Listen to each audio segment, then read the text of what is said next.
David Zale. साल 1984 Lebanon की धरती पर गृहयुद्ध की आंध भड़क रही थी।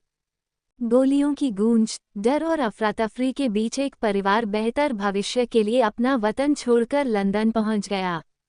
उसी परिवार में 10-11 बरस का एक नन्हा बच्चा भी था। लंदन में अनजान चेहरों के बीच वह बच्चा अक्सर खुद को तन्हा महसूस करता। नई बोली, नए लोग और कोई दोस्त यार न होने के कारण वह स्कूल से लौटकर अपने कमरे की तन्हाई में गुम हो जाता था।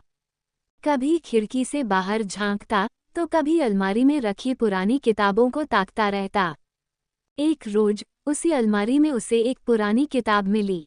किताब का नाम था my side of the mountains. कहानी थी एक ऐसे लड़के की जो सब छोड़ छाड़कर अकेले पहाड़ों और जंगलों में चला जाता है, जहां वह प्रकृति से दोस्ती करता है, हवाओं से बातें करता है, पेड़ों के बीच खुद को पहचानता है और अपनी शर्तों पर जीना सीखता है। पन्नों को पलटते हुए उस बच्चे को महसूस हुआ कि मानो किताब का वह पात्र कोई और नहीं, वह खुद ही है। इस अनुभव ने उसके भीतर जो चिंगारी जलाई वह आज पूरी तरह से रोशन हो चुकी है।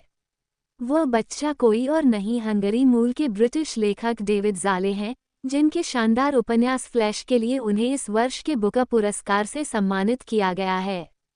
दो संस्कृतियों में पले बड़े डेविड ज़ाले का जन्म 1974 में कनाडा के क्यूबेक शहर मॉन्ट्रियल में हुआ था, लेकिन उनका बचपन कभी एक ही जगह ठहरकर नहीं रहा। हंगरी मूल के पिता और कनाडाई मां के घर जन्मे डेविड शुरू से ही दो संस्कृतियों में पले बड़े।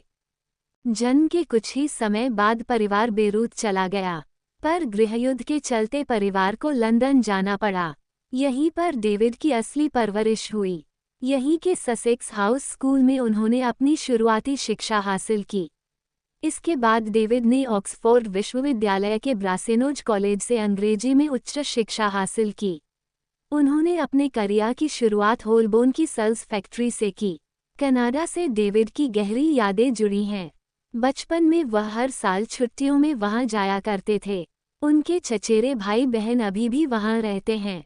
शादी और लेखन। डेविड ज़ाले ने जर्मनी और हंगरी मूल की एक शिक्षाविद ओशोया ज़ाले से शादी की है। उनका एक बच्चा दंपति के साथ, जबकि दूसरा डेविड की मां के साथ हंगरी में रहता है। वर्तमान में वह अपनी पत्नी और बच्चे के साथ वियना में रहते हैं। डेविड ज़ाले अपनी पत्नी को अपने संघर्षों का साथी बताते हैं, जिन्होंने हर कदम पर उनका साथ दिया। डेविड हंगरी मूल के पहले ब्रिटिश लेखक भी हैं, जिन्होंने बुकर पुरस्कार जीता है। अनोखा सपना। डेविड ज़ाले सैमुअल पीप्स की डायरी के ऐसे दीवाने हैं कि उसे बार बार पढ़ते हैं। यह उनकी सबसे पसंदीदा किताब भी है। क्रोएशियाई लेखक रॉबर्ट पेरिसिक की अद्भुत रचना a cat at the end of the world में डूबे हुए हैं। यह एक ऐसी रोमांचक कथा है जो पाठक को लगभग 2500 साल पीछे ले जाती है।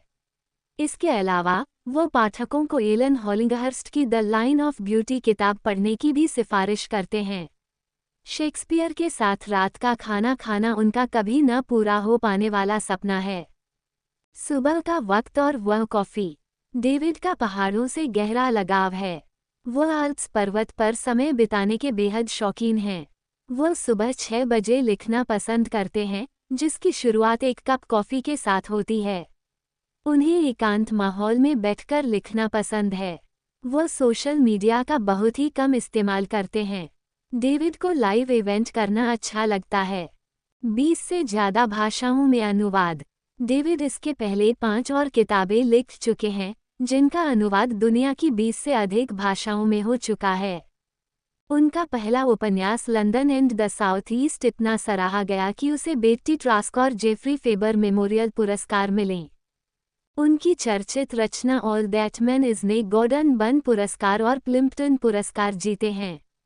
इसके अलावा उन्हें ग्रांटा के सर्वश्रेष्ठ युवा ब्रिटिश उपन्यासकारों के 2013 संस्करण के लिए चुना गया था और 2010 में टेलीग्राफ की 40 वर्ष से कम आयु के शीर्ष 20 ब्रिटिश लेखकों की सूची में शामिल किया गया था।